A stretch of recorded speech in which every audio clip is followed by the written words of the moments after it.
Greetings, viewers. Yes, use your Eka. Subscribe to E-Money. Do it!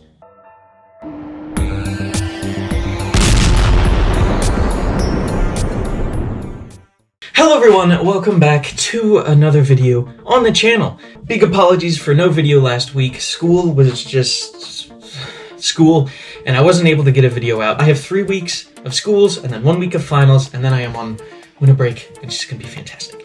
Also, update. We did not get the Trans Am back. Unfortunately, it's been pushed back a bit later, but I assure you, whenever we get the Trans Am back, I will have my whole team, which consists of 2 people together, and we are going to put that video out as soon as humanly possible. So stay tuned for that. Otherwise though, let's jump in right now to today's video topic, which is concept cars. Okay, I've been meaning to talk about this in a video for a while, and it's a topic that I think is pretty interesting. So, first off, what are concept cars? Manufacturers will usually put out at like big car shows and stuff, even though that doesn't happen anymore. But usually at big car shows like Geneva Motor Show, they'll announce this extravagant concept that will preview all of the technology to come to their brand in this car that they're not actually going to make. So it's a car that a company puts out that looks super fancy and looks crazy and attracts everyone's attention to it, but they're not actually going to make it, and maybe some of the technology will later go into cars in like 10 years. I have mixed feelings about concept cars. There are 2 types of concept cars, really. So there are the concept cars that companies make. They actually have plans to make it. And they have the concept car of what it will eventually, or what it should be before they homologate it. So Aston Martin did this a lot with the Valkyrie.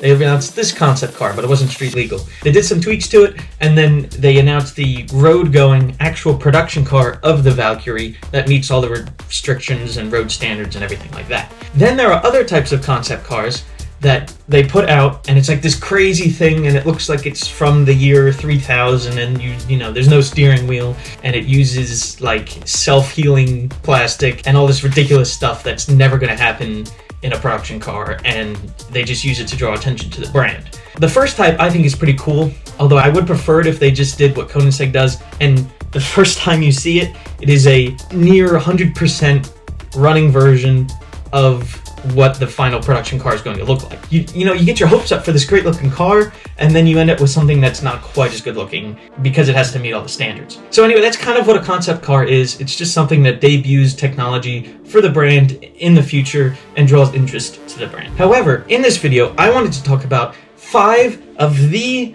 best concept cars that I wish made it into production, that I wished these car companies actually made because they are so freaking cool, and I wish they weren't canceled. So let's get right into the list. Starting off with number 5, I guess we'll count up. The Alpine A110 T50 or something like that. It's basically Renault. It's a Renault concept. Here are some pictures of it.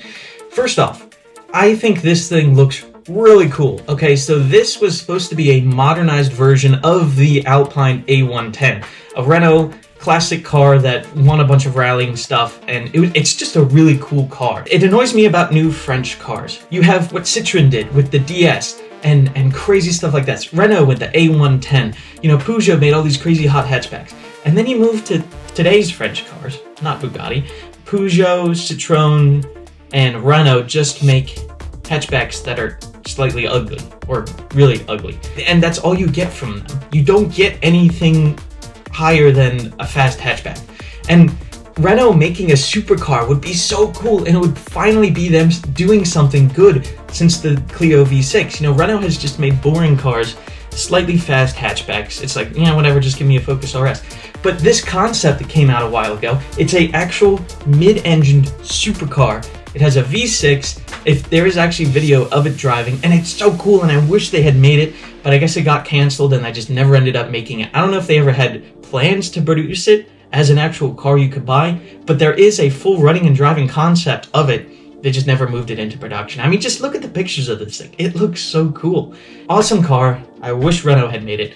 Maybe someday they'll make something cool, but I mean, who knows. Number 4, the Lamborghini Asterion. This was a concept that I remember actually when it came out, so it was in my lifetime. First off, check it out. fantastic looking vehicle.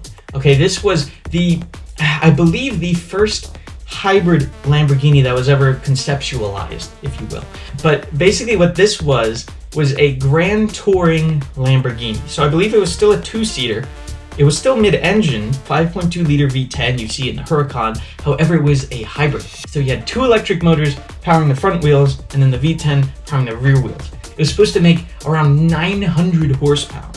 All-wheel drive, grand touring Lamborghini that looks like that. I mean, that is just fantastic. And I so wish, if they had made this instead of the Lamborghini Urus, they would have sold a heck of a lot less cars. But I tell you what, I want it. I really want it. Lambo, why didn't you make it? We do have the Lamborghini Cyan, which is now the first form of a hybrid Lamborghini. But in my opinion, this actually looks better. By the way, I still have my Lamborghini Cyan. It's right here, don't worry. I will be building it and we will be making many videos on it. Number 3, okay? The Apollo Aero. I'm sure many of you have heard of the Apollo IE, which kind of came from the company Gumpert, which made the Gumpert Apollo. Before they made the IE, however, Apollo teased the Apollo Aero at, I think it might have been Geneva Motor Show. And I remember seeing this, and this was one of the cars that made me so interested in Apollo, because just look at the styling of this car. This had a twin-turbo Audi-sourced V8, I believe. It made around 900 horsepower as well, and you got a whole bunch of cool stuff with it. I think it had, the gull-wing doors. Ugh! I mean, the styling of this car is it's just next level. They eventually, I believe, canned this car and moved on with the IE, which is their production car. They made 10 of them, and they went with the V12 rather than the twin-turbo V8, which I think makes sense, and probably gathered more attention to them other than just another twin-turbo V8 hypercar. I personally think that the Aero looks better than the IE, and I would rather have the Aero. I wish they had made this instead of the IE, even though they went with a more track-focused, unique car instead of, say, another generic hypercar, but just the styling of it. I wish they made that, because that is one of, if not the best-looking car I've ever seen. Missed opportunity, perhaps they'll make it in the future, but I haven't heard anything from them. I believe they're still making the IEs. I don't know if they've made all 10 of them yet. I'm sure they make like years to build or something, but the Aero, man, give it to me. Well, number 2, we have the Chevrolet Corvette Serve 3. Okay, here's a picture of it. Now, before we got the C8 Corvette, where Chevy finally made a mid-engine car, we had a whole host of mid-engine concepts that came before that. So you had the Serve 1, the Serve 2, and the Serve 3, as long as I think a whole bunch of other. And they never made one until the C8, which is why the C8 is just, everybody's so hype about it. But this is by far my favorite mid-engine Corvette concept. First off, look at this. This was made in the 1990s, so if it were to go into production, it would have replaced the C5. Look how much better this looks. I mean, I'm biased because I love mid-engine cars, but it's like a Staline S7, but better looking. Some of the crazy things with this. I mean, I think Chevy made this with the intention of producing it before the team shut it down, which I'll go into. But this car, it was all-wheel drive. It had 4-wheel steering, which in the 90s, what the heck? It was a twin-turbo V8. It was the same Lotus-built V8 that you have in the ZR1 from the C4. But this had a twin-turbo, make 650 horsepower. It had the butterfly doors. I'm going to say something quite controversial. I actually think that this looks better than the C8. And it has hypercar numbers, 4-wheel drive, 650 horsepower. And, look at it, man. It is so cool. It was never made. They only had, I think there's only the one version of it, probably at the Corvette Museum. But they didn't make it for what I think it was just too expensive. You make the Corvette, the C4 at the time, it's an attainable supercar. That's kind of the Corvette's selling point, is that it offers the performance of, extremely expensive cars for way less. And this probably would have costed way more than that, offered hypercar numbers, but give a hypercar price too, which is why I think they eventually just went with the C5, which was a lot safer being front engine and a lot less technology in it. Not to bash on the C5, and it did have the LS engine, which, is one of the best engines of all time. If Corvette had made this, That might be, again, one of my all-time favorite cars if they actually made it. I just think it's so cool. But hey, we got the C8, so I'm not really complaining because Chevy finally made a mid-engine Corvette for us that is also attainable. And it does a very good job of taking the Corvette-ness and transforming it into a mid-engine supercar. I think Chevy nailed it with that. But you always look back and like, well, what could have been with this? So cool. Before we get to number 1, I want to talk about an honorable mention, okay? This is not a concept car, although I wish it was. And by that I mean I wish it was a production car. This is a independently rendered Ferrari F40 Tribute. So this is not from Ferrari. This is just someone else making a rendering of what they think the F40 would look like today. And I saw this on Instagram a long time ago, and I'm like, Ferrari, why don't you make this? I don't know about you guys, but I've been disappointed with Ferrari's styling lately. You got the 360, the 430, the 458, okay, yeah, but 458, 488, and F8 Tributo, they all look pretty much the same with slightly different headlights and slightly more boost from the engine. I know the 458 is not aspirated, but you get what I'm saying. Like, it's just kind of the same car. And even you look at the new hybrid Ferrari, can't remember what it's called, but here's a picture of it. They all kind of look the same, and I don't know, nothing just shouts at me as, oh, good looking, you know? They're all like, I just never thought they'd been all that good looking. But you look at this car, it's like, whoa, it still speaks Ferrari, but it's good looking. You know what I mean? Like, Lamborghini in my head's just been knocking it out of the park. That new Huracan STO is one of the all-time best looking cars ever. And it's like that versus Ferrari, it just doesn't, you know, Lamborghini's just killing it with the styling. And in my opinion, they always have.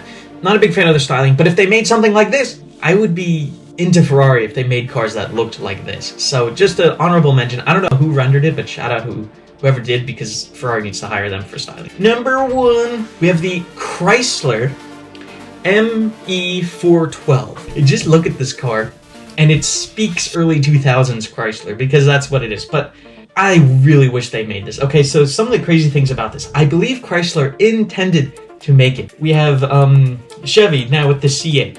We have Ford with the Ford GT, and Chrysler has never made a mid-engine exotic car. And if they made this, think of what it could have done.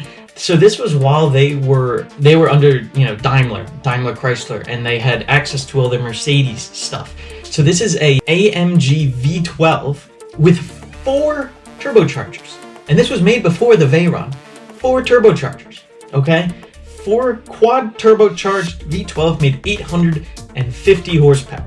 From a Chrysler. I personally think it looks really cool. It kind of works, even though it looks oddly like a Chrysler 300, or a Chrysler Crossfire with all the weird lines on it. But it's so cool.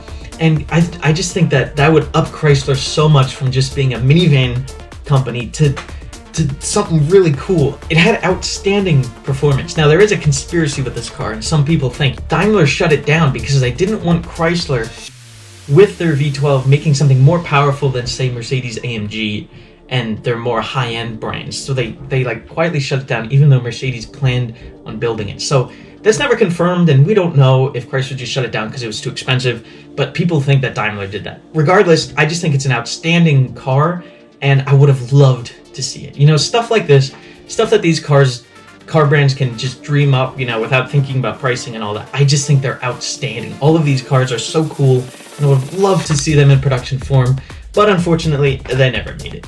F in the chat. But anyway, that's my top 5 concept cars that I wished made it into production. Let me know in the comments what non-production cars you wish were production cars and that you would own. Thanks everybody for watching. Like I said, as soon as we get the Trans Am back, we will be making a video on it. So see everybody next week, and bye. Oh. And then I did some tweaks, and I said that twice. Hopefully it can all be fixed in editing, like everything can.